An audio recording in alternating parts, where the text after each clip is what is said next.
नमस्कार सभी को। आज का मेरा विषय है कर्मयोग। इंसान के कर्म उसके व्यक्तित्व का आईना है। वह जैसे कार्य करता है उसी के अनुसार व्यक्तित्व उसका दिखाई देता है। जब इंसान अच्छे कर्म करता है उसे एक आत्म संतुष्टि का एहसास होता है, और जब बुरे कर्म करता है तो उसे अपराध बोध का एहसास होता है और वह पूरे व्यक्तित्व को प्रभावित करता है।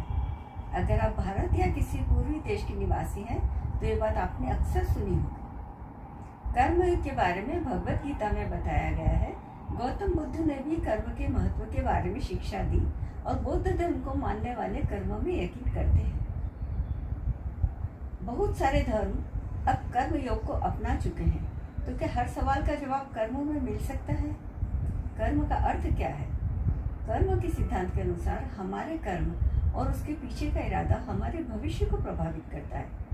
कर्मयोग अत्यंत कठिन है। जहाँ अच्छे कर्म व्यक्ति के जीवन को प्रगति की दिशा में ले जाते हैं, वहीं बुरे कर्म उसे पतन की ओर ले जाते हैं।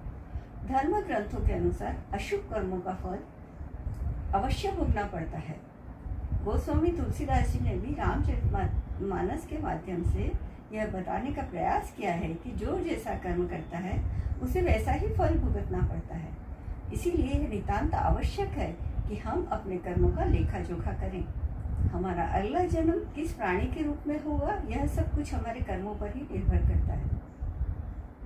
अनेक जन्मों में किए हुए कर्म हमारे अंतःकरण में संग्रहित रहते हैं। वे संचित कर्म कहलाते हैं और उनसे ही प्रारब्ध बनता है। जब आप कोई कर्म या कार्रवाई करते हैं तो आपको ऐसे कार्य करना चाहिए जैसे कि आपका धर्म या भगवान का कार्य है। जब यह आपके हाथ में हो तो आपको इसमें सब कुछ डाल देना चाहिए, लेकिन एक बार जब यह आपके हाथ से निकल जाए तो आपको इससे अपना सारा मोह तोड़ देना चाहिए, ताकि आप परिणामों से प्रभावित ना हों।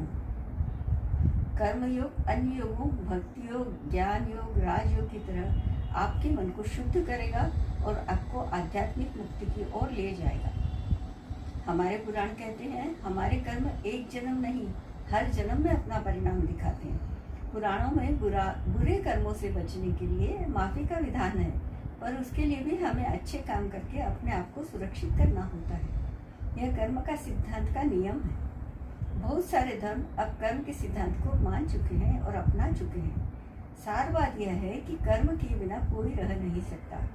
कर्म हमारे जीवन का आधार है। कर्म अवश्य करें, पर अच्छे कर्म करें, अशुभ कर्म न करें। जीवन को समुन्नत बनाने वाले कर्म करें, शुभ कर्म करें, ताकि मनुष्य जीवन का उद्देश्य पूर्ण हो सके। धन्यवाद। आपको मेरा वीडियो पसंद आया हो तो लाइक, शेयर, सब्सक्राइब करना ना भूलें।